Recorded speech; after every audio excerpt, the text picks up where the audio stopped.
This is Hollywood, a place where billion-dollar movies are made, where A-list celebrities become legends, but one wrong move ends careers. Throughout history, Hollywood has banned the most insane things you can imagine, from candy that cost a studio $65 million to a 3-word rule that Disney will literally fire you over. These are the most banned items in Hollywood, and trust me, some of these will blow your mind. But first, let's talk about the thing in your pocket right now, your phone, because Quentin Tarantino will end your career over it. On his sets, there's a guy whose only job is standing at Checkpoint Charlie, confiscating phones like a prison guard. Christopher Nolan, same thing. Dennis Villeneuve, he'll kick you off set mid-scene. If your phone rings during a take, you don't get a warning, you get fired. Pack your stuff, you're done. Villeneuve explained it like this: cinema is an act of presence. When you say cut, you don't want someone checking Facebook. And honestly, he's right. Imagine pouring your heart out in an emotional scene while the boom operator's scrolling TikTok 2 feet away. The result? Crew members actually talk to each other now. Wild concept. Though, imagine being the intern who has to tell Leonardo DiCaprio to hand over his iPhone. That's either a resume builder or a career ender. But losing your phone is nothing compared to the stupidest financial mistake in Hollywood history, and how it all started with a piece of candy. In 1981, Steven Spielberg was making E.T., and it needed candy to lure the alien. His script specifically called for M&Ms, so Universal approached Mars, Inc. and said, "Hey, want to be in the next Spielberg movie?" Mars said, "Sure, but we need to read the script first." Spielberg, being famously paranoid about leaks, said no. Mars walked away. Biggest mistake in candy history. Spielberg's team immediately called Hershey's. Hershey didn't even ask to read the script. They just said yes. The movie comes out, becomes the biggest film in 1982, and Reese's Pieces sales explode by 65% overnight. A failing candy nobody cared about suddenly became a cultural phenomenon. Mars executives watched their competitor make $65 million off a decision they turned down. The Mars boardroom that day must have been brutal. So, let me get this straight. Spielberg called us first? So technically, M&Ms weren't banned from Hollywood. They banned themselves from the biggest product placement opportunity in cinema history. Smooth move, guys. I'm sure that executive got promoted. But that's just money. This next ban is about pure corruption. Because for decades, Hollywood studios straight up bribed Oscar voters. And I'm not talking about subtle stuff. I'm talking about mini Birdman statuettes delivered to your house, sprinkles cupcakes, foot-long chef's knives with the movie logo engraved, personalized Lego figures, bottles of vodka. It was Christmas for film critics, except the gifts came with a not-so-subtle message: vote for our movie. Then they'd send Oscar nominees themselves gift bags worth over $100,000, luxury vacations to Bali, designer handbags, cosmetic treatments, real estate opportunities. Not kidding, actual real estate. The Academy finally said enough and banned all gifts to voters. But here's where it gets good. The IRS caught on to the nominee gift bags and started taxing them as income. Suddenly, actresses are getting $40,000 tax bills on free moisturizer they didn't even want. Some nominees started refusing the bags entirely because they couldn't afford the taxes. Now studios just send all that swag to journalists instead. But nothing says artistic integrity like bribing the people who write about artistic integrity. Problem solved, right? Speaking of corruption, let me tell you about the 3 words that'll get you fired from Disney. Not curse words, not slurs. 3 specific rules. No beheadings, no impalements, and no smoking. That's it. Those are Mickey Mouse's red lines. When David Lowery signed on to direct Pete's Dragon,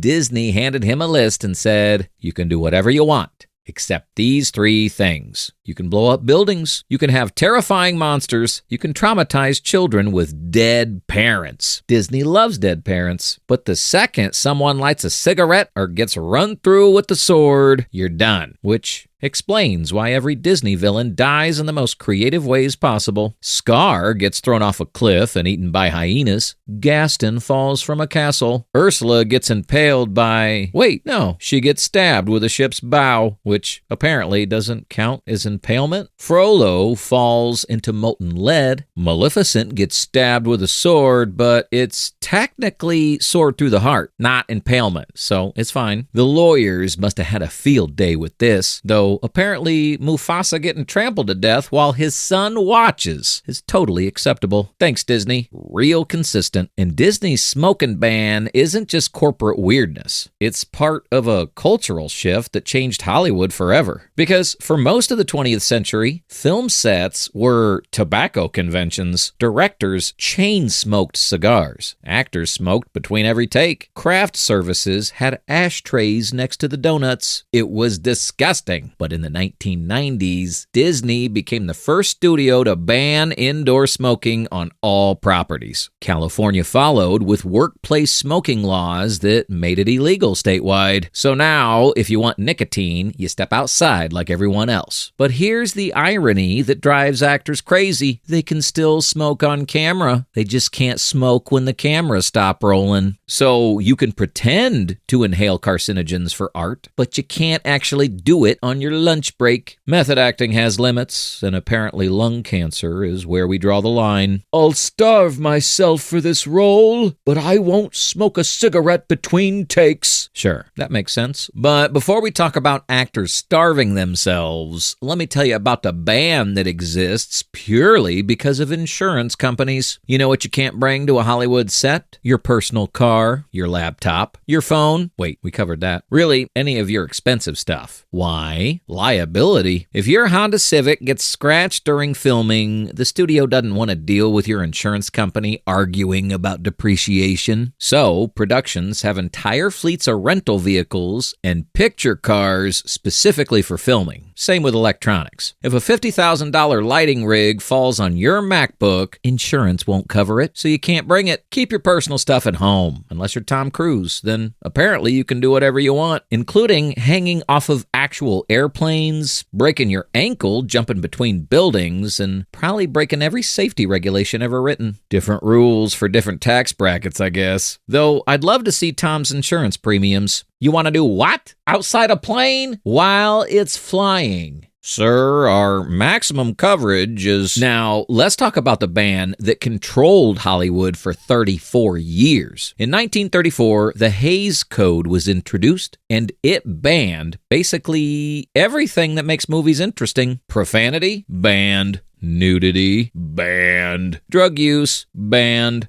Interracial relationships? Banned. Homosexuality? Banned without even being mentioned by name. Married couples had to sleep in separate beds. If lovers kissed, one person had to keep a foot on the floor because apparently that makes it less sexual. Criminals couldn't be portrayed as heroes. Even the word pregnant was considered too vulgar. When Lucille Ball was actually pregnant on I Love Lucy, they had to say she was expecting because pregnant was too graphic for American audiences. The code was so insane that when Gone with the Wind wanted Rhett Butler to say, "Frankly, my dear, I don't give a damn," producer David O. Selznick had to personally petition the censors and pay a $5,000 fine just to keep one word. One word! That's $115,000 in today's money for damn. Can you imagine? The Hays Code finally died in 1968 when the modern rating system replaced it. Thank God. Because can you imagine making The Godfather under these rules? I'm gonna make him an offer he'll find quite disagreeable. Now, please, sleep in separate beds, even though you've been married for 30 years. But forget censorship. Let's talk about actors doing genuinely psychotic things to themselves. Method acting. The technique where actors fully become their characters. Sounds noble, right? Except it's led to some absolutely insane behavior. Christian Bale ate 1 apple and 1 can of tuna per day for 4 months to lose 63 pounds for The Machinist. He dropped to 120 pounds. His body started eating its own muscle tissue. Heath Ledger locked himself in a hotel room for a month to find the Joker. We all know how that story ended. Jared Leto sent used condoms, dead rats, anal beads, and a live pig to his Suicide Squad co-stars. Yes, really. Margot Robbie opened a box and found a dead rat. Will Smith got anal beads. Somehow, Leto kept his job. Jamie Foxx glued his eyeball shut for 14 hours a day while playing Ray Charles. Nicolas Cage had 2 teeth pulled without anesthetic for Birdie. Adrian Brody gave his car away, disconnected his phone, and moved to Europe to experience loss for The Pianist. Shia LaBeouf didn't shower for weeks, pulled out his own tooth, and cut his face for Fury. And then there's Jared Leto again, who lived in a wheelchair for Suicide Squad and made crew members push him to the bathroom. While method acting isn't technically banned, actors have started speaking out. David Harbour calls it silly and dangerous. Robert Pattinson joked, actors only use it when they're playing an asshole, so they have an excuse to be an asshole. Sebastian Stan called extreme method acting irresponsible and narcissistic. Turns out the limit is pulling your own teeth and mailing biohazards to your coworkers. Who knew? But actors hurting themselves is one thing, animals dying is another. In 1939, a horse was blindfolded, forced off a cliff, and killed on camera for the movie Jesse James. On purpose, for a movie. The public was horrified, and the American Humane Association started monitoring animal safety in Hollywood. You'd think that would solve the problem, right? Cut to 2012. The Hobbit trilogy is filming in New Zealand, and 27 animals die during production. 27. Horses broke their backs falling into sinkholes.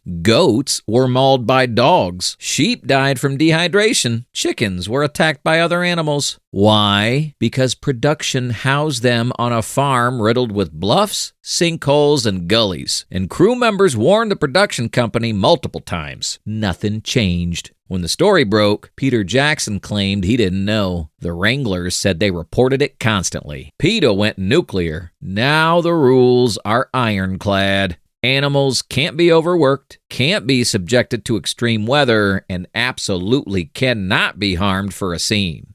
That no animals were harmed disclaimer you see at the end of movies, it only appears if the AHA approves every single second of animal footage. These days, most productions just use CGI animals instead. Cheaper, safer, and nobody dies. Though, I gotta say, finding out 27 animals died making a movie about friendship is pretty dark. But forget animals. Let's talk about humans dying on camera. Because this is why live ammunition is absolutely, permanently banned from every film set in America. March 31st, 1993. Brandon Lee is filming The Crow. He's 28 years old, son of Bruce Lee, about to become a star. The scene calls for his character to get shot. The prop gun is supposed to fire blanks, dummy rounds that make noise and flash but don't shoot anything, except someone screwed up. A fragment from a previous scene was lodged in the barrel. When the gun fired, it launched that fragment like a bullet. Brandon was hit in the abdomen. He died 12 hours later. He was 28 years old. Fast forward to October 21st, 2021. Cinematographer Helena Hutchins is working on Rust in New Mexico. Alec Baldwin is handed a gun. The assistant director announces cold gun, meaning it's not loaded, except it was. Baldwin pulls the trigger. Helena is hit in the chest. She dies 2 hours later. She was 42 years old, a mother at the peak of her career. How did a live round get on set?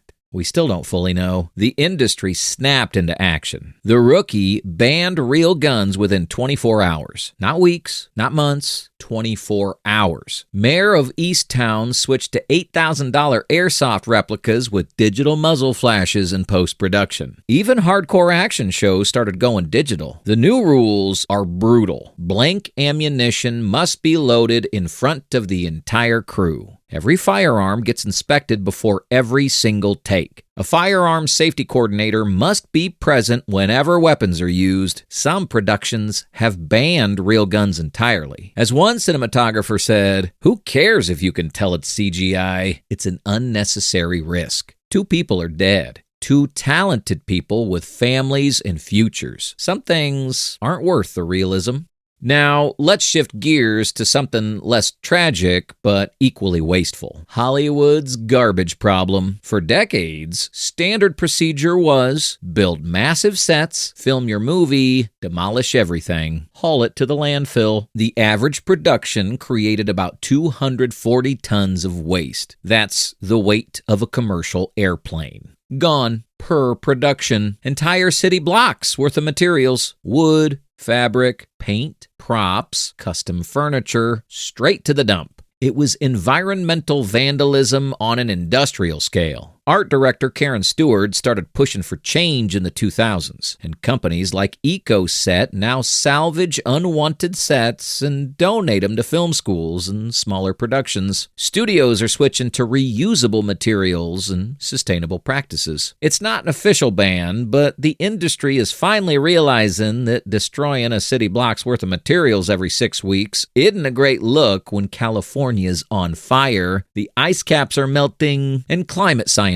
are screaming into the void. Hollywood's guilty conscience is finally catching up. Better late than never, though never would have been better for the planet. And finally, the ban that actually made Hollywood better. Discrimination. For decades, hell, for a century, Hollywood had no problem excluding people based on race, gender, or sexuality. The Hays Code explicitly banned interracial relationships on screen. Black actors were relegated to servant roles. Women couldn't wear pants on film sets until the 1970s. And that only changed because someone turned down the heat during the energy crisis and women literally froze in their skirts. Gay characters didn't exist. Or, if they did, they were coded villains who died tragic deaths. But slowly, painfully, things changed. The civil rights movement forced Hollywood to reckon with its racism. The feminist movement opened doors for women. The LGBTQ+ rights movement demanded representation.